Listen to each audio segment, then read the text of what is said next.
Now, he has a point. We've been hearing for years now that China is cheating, that they've rigged the system, broken the rules, stolen their way to prosperity. You'll hear terms like forced technology transfers, intellectual property theft, state subsidies, dumping, currency manipulation. And yes, these are serious issues. But if we really want to understand what happened over the last 30 years, why America lost millions of good paying jobs, why our infrastructure is collapsing, why theirs is rising, why China now leads the world in manufacturing EVs and high-speed rail, we need to look past the slogans and ask the uncomfortable question, is China really cheating, or did our own elites simply sell us out? For years, foreign companies wanting to access to the Chinese market had to partner with Chinese firms and share their proprietary technology. That's called a forced technology transfer. Critics say this gave China an unfair advantage, but let's be honest, no one was forced. Western firms wanted a slice of the biggest market on earth. They willingly traded tech for profits. And China said, we'll let you in, but you have to teach us how to build. And we said, yes, over and over and over again, because our CEOs weren't thinking 20 years ahead. They were thinking about their next quarterly earnings call. Yes, there's IP theft, there's hacking, there's state support, but let's not pretend we're innocent. The U.S. runs its own espionage operations. We've interfered in governments around the world. And when it comes to subsidies, the U.S. subsidizes agriculture, defense, oil and gas, Wall Street bailouts, and now tech firms under the CHIPS Act. We don't admit it. China does it openly because their system, the economy serves the nation. In our system, the economy serves shareholders.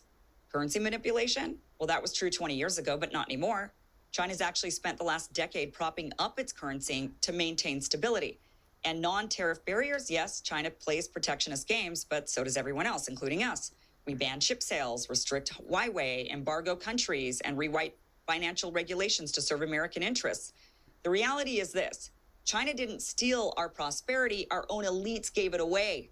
They pushed for China's entry into the WTO. They offshored factories, dismantled unions, and told American workers to learn to code. The steel towns collapsed, the textile mills vanished, the auto parts industry got hollowed out, but the Dow Jones hit record highs, and that's all that mattered. And what did China do with its surplus? It didn't hand out stock buybacks. It didn't pump the money into speculative finance. It built high-speed rail, smart cities, new energy grids, entire industries from scratch. And what did we do? Well, we built financial bubbles. We gutted public schools. We defunded infrastructure. We gave tax cuts to the ultra wealthy and told everyone else to tighten their belts. And now we think tariffs are going to fix this? Tariffs are like putting duct tape on a collapsing bridge. They raise prices, disrupt supply chains, and they invite retaliation. They don't build new factories. They don't create a workforce. They don't fix our broken system. At best, they're a pause button. But we don't need a pause. We need a reset. The only way forward is to rebuild this country from the ground up. That means a national industrial policy, one that actually names strategic sectors and invests in them long term. That means infrastructure on the scale of the New Deal, not pothole patchwork. It means vocational training, apprenticeships, and skilled labor being treated with the respect it deserves. It means breaking up the monopolies, punishing offshoring, banning stock buybacks, and rewarding companies that build here, hire here, and stay here. But instead of doing that, instead of focusing on America, what are we doing? We're talking about war with Iran. We're dropping bombs on Yemen. We're spending billions, waging proxy wars on behalf of a foreign government while our own cities look like war zones. We're pushing endless military aid packages, inflaming global tensions, and marching toward another conflict that has nothing to do with the American people and everything to do with the interests of defense contractors and their lobbyists. And when we're not trying to start a war, we're fantasizing about expanding our empire, making Canada a U.S. state, buying Greenland, stationing troops on every continent, guarding pipelines and mineral routes while our own border is a disaster and our veterans sleep in tents. This isn't America first. This is empire first, globalism first, elites first. If we really believed in putting America first, we wouldn't be policing the world. We'd be rebuilding our country. We'd have the best rail in the world, the cleanest water, the strongest power grid, the most resilient supply chains, the best educated workforce, the most secure borders. But we don't, because our leaders aren't interested in America as a nation. They're interested in America as an empire, a brand, a vehicle for wealth extraction. And that's the greatest betrayal of all. Because China is playing for China, acting in its own self-interest. Our ruling class is acting in their interest, not yours, not mine, not the country's.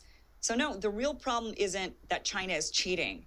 The real problem is we've been lied to by the people who sold us a dream they never believed in, who hollowed out our middle class, who told us it was normal to work 3 jobs and still be broke, who mocked the idea of rebuilding this country while cashing checks from companies that sent your job to another continent. They handed China the blueprints. They signed the deals. They wrote the trade laws. And now they want to blame the people who took advantage of the opportunity they created? No, that's not cheating. That's smart. Ruthless, yes. Strategic, absolutely. But we should be taking notes, not throwing tantrums. If we want to win again, we don't need more sanctions. We need more engineers. We don't need more aircraft carriers. We need more factories. We don't need another $1 trillion war. We need a $1 trillion investment in America, in workers, in cities, in families, in sovereignty. You want America to be great again? Then build. Stop chasing wars. Stop chasing distractions. Stop chasing empire. Bring it home and start again. That's the real America first, and it's the only way forward.